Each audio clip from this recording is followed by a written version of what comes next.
Hey guys, Spirit of the Law here. In this video, I want to take a quick look at the Bohemians and what's been going on for them recently. I've been chipping away at a Bohemian Civ overview and had a few notes put together before the Dynasties of India DLC dropped and took up a lot of my focus. Getting back to my Bohemian notes and checking them against their online stats at the moment, I was shocked at how much worse they've been doing the last month after a couple of seemingly innocuous changes. For this one, I want to look at what those changes were, how large of an impact they had, and why I think it was a very well done nerf.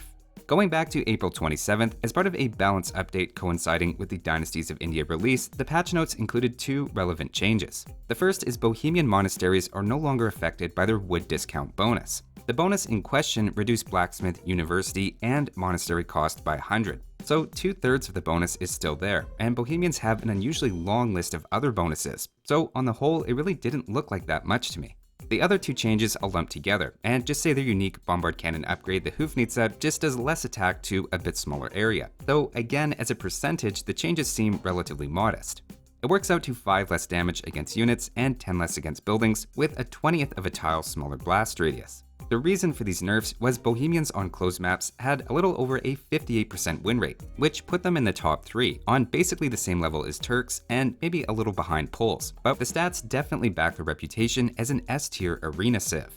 That reputation really didn't come down to just one thing in particular.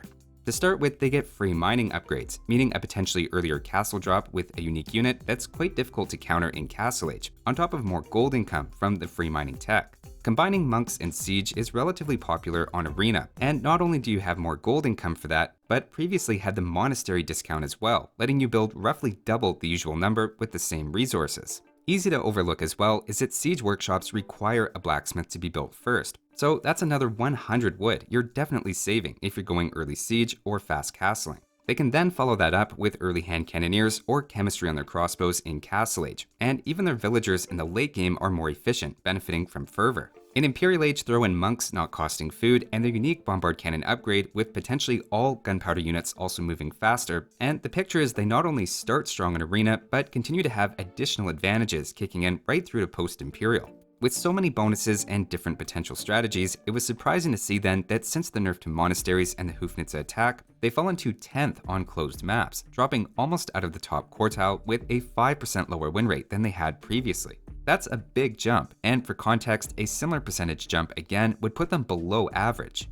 Following the error bars, they could realistically settle anywhere between 6th and 15th overall on closed maps, for which Arena is the most popular. This seems to be due almost entirely to their loss of the monastery discount. For example, looking at win rates by games ending at different times, previously you can see they were doing especially well in 20 to 30 minute long games, which lines up well with the narrative of a strong monk and siege push, whereas now they're maybe slightly above average early on, but without the same spike. To me, that's a great change, as games ending in 20 minutes because a civilization specializes in pulling off something almost impossible to stop isn't very satisfying and leads to civ frustration. More expensive monasteries means fewer of them, meaning fewer monks, fewer relics, and fewer easy wins. Something that also fits this narrative is that they only fell slightly on open maps like Arabia, and nowhere near the same extent, which also makes sense as monks generally play a smaller role on those maps.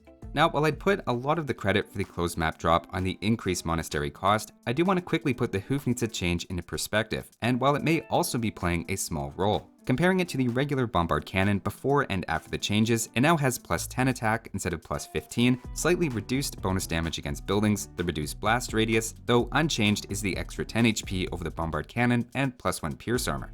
Keep in mind, because it's improving such an expensive unit, it's also an expensive upgrade at 950 food and 750 gold. In some cases, the upgrade doesn't have a practical effect, and an example of that would be against trebuchets, where in any case they take 3 shots. A really important case is onagers though, which Hoofnitsa can take out in one shot, whereas despite seemingly having just enough attack, the regular bombard cannon doesn't consistently take it out in one attack. I suspect this is related to its blast damage, leading to a bit less damage on a direct hit than you'd otherwise expect. Of course, when firing into bunched up groups of units, the extra attack and blast radius is definitely going to be helpful, and that's the main place this new nerf would show up in practice, though compared to the regular bombard cannon, it's a dramatic improvement.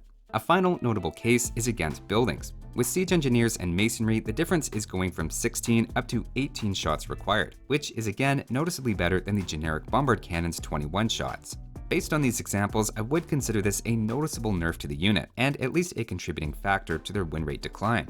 Overall though, the main thing I wanted to highlight here was how surprisingly effective the recent Bohemian changes were. With just a few subtle tweaks, at least going by ranked win rates, they went from an S-tier top 3 closed map civ, with a reputation at least of being maybe the best, to an A-tier top 10 civ, in line with others like Teutons and Cumans, as a solid pick but not oppressive. It's a dramatic example of what a couple hundred extra wood in early Castle Age can do, and that they found the right things to target to bring them back down to earth. Obviously, if you like to play polls on Arena, you're probably a little nervous at this point, wondering if they're going to be next, and we'll just have to wait and see about that. That'll do it for this one though. Thanks for watching guys, and I'll see you next time.